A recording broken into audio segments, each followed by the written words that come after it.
¿Conocen a alguien con migraña? Vamos a saber un poquito más de esta patología. La migraña es la cefalea primaria por excelencia. La padecen aproximadamente en nuestro medio un 13% de la población, con un neto predominio en la mujer, prácticamente 3-1 a su favor en contra del hombre. Y habitualmente el inicio es en la adolescencia, aunque hay personas que empiezan antes, en la infancia, y otras en fases más avanzadas. Los pacientes con migraña se pueden clasificar en dos grupos: aquellos que tienen migraña sin aura y aquellos que tienen migraña con aura. El aura es un fenómeno neurológico, generalmente deficitario, que acompaña a algunos pacientes.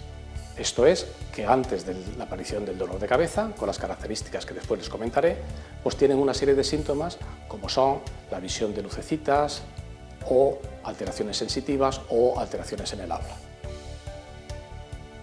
El dolor de la migraña se presenta en forma de crisis que tendrán una frecuencia variable de unas personas a otras y una duración también variable. En general, entre 8, 12, 24 horas, aunque en algunos casos la crisis puede llegar a durar 2 o incluso 3 días. El dolor de la migraña es un dolor de intensidad cuando menos moderada y muchas veces alta, severa. En general hemicraneal, aunque no necesariamente, y en la parte anterior de la cabeza, alrededor del ojo.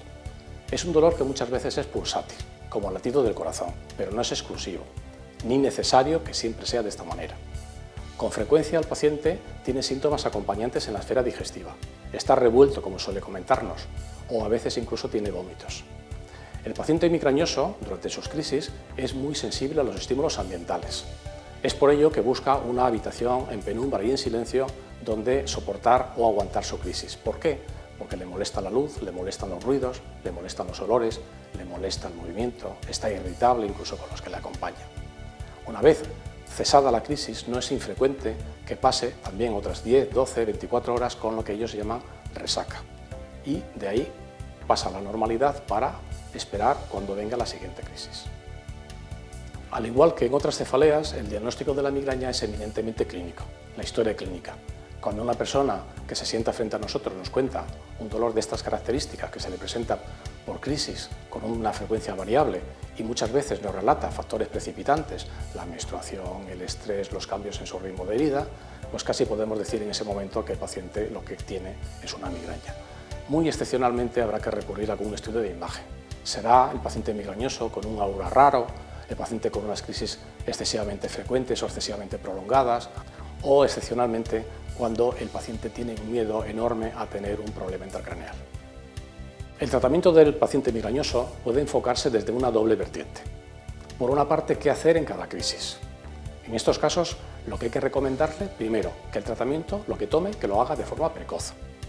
En segundo lugar, que elija el fármaco adecuado a la intensidad de la crisis. Hay personas que saben que van a responder a la toma de un simple antiinflamatorio. Otras, por el contrario, necesitan tomar fármacos más específicos, que conocemos como antimigrañosos, los triptanes. En tercer lugar, en aquellas personas en las que los síntomas digestivos son muy prominentes, que tienen muchos vómitos en cada crisis, no es desaconsejable que desde el inicio tomen también un antiemético, un fármaco para la prevención de los vómitos. Medicación que además es compatible tanto con el antiinflamatorio como con el triptán. Una segunda opción de tratamiento es la prevención. En este caso utilizaremos fármacos cuyo objetivo es disminuir la frecuencia de crisis. Es por ello que lo haremos en aquellas personas que tienen un elevado número de episodios por mes.